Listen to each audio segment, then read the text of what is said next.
Fotima onamizning unashtiruvlari. Hazrat Ali Rasululloh sallallohu alayhi vasallamning huzurlaridan juda xursand bo'lib chiqib, masjidga bordilar. Ortlaridan u zot ham tashrif buyurdilar va Hazrat Bilolga yuzlanib, muhojir va ansorlarning barchasini yig'ilishlarini buyurdilar. Ashobi kirom masjidda to'plandilar va koinot faxri sallallohu alayhi vasallam minbarga chiqib shunday xutba o'qidilar. Hamd bo'lsin Allohgaki, bergan ne'matlari ila maqtalgan udir. Quvvat va qudrati sabab o'ziga ibodat etilgan udir.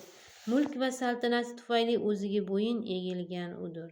Azobidan qo'rqilgan, yonidagi ne'matlari umidvor etilgan udir. Yerda va ko'kda hukmini yuritgan udir. Qudrati ila xalqni yaratgan, hikmati ila mumtoz qilgan va izzati ila mustahkamlagan udir. Yuborgan dini va payg'ambari Muhammad va uning ahli baytini muborak qilgan udir.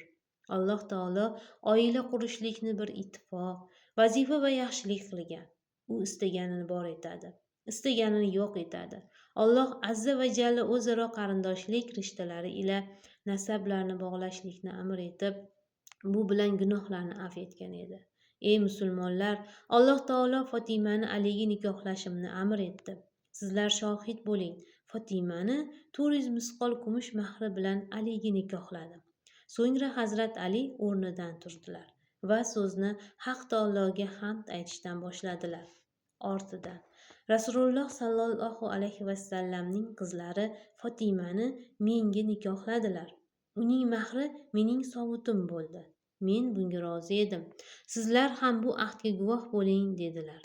Ashobi kirom ham bu xayrli ish uchun juda xursand bo'ldi va birma-bir Hazrat Alini tabriklashdi.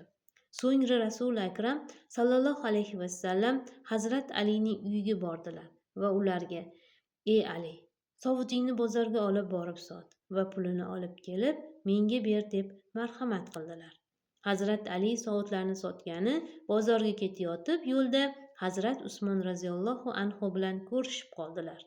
Hazrat Alining nima maqsadda bozorga ketayotganligini bilgan Hazrat Usmon 480 dirhamga sovutni sotib oldilar. So'ng ularga: "Ey Ali, bu sovutga mendan ko'ra sen loyiqsan. Iltimos, buni to'yona sifatida qabul qil" deb qaytarib berdilar. Hazrat Ali hayot timsoli, ikki nur sohibi unvoni bilan tanilgan Hazrat Usmonning bu harakatlaridan juda mamnun bo'ldilar. Uning cheksiz muhabbati, betakror tuhfasi oldida sevinch ko'z yoshlarini tutolmadilar. Ular xayrlashgach, Hazrat Ali to'g'ri Allohning Rasuli sallallohu alayhi vasallamning huzurlari tomon oshiqdilar. Sovutlari bilan birgalikda pulni Rasululloh sallallohu alayhi vasallamga berdilar. Ikki mashhur ashobining bir-birlariga bo'lgan muhabbatidan va yordamsevarligidan mamnun bo'lgan Rasul akram sallallohu alayhi vasallam Hazrat Usmonni duo qildilar.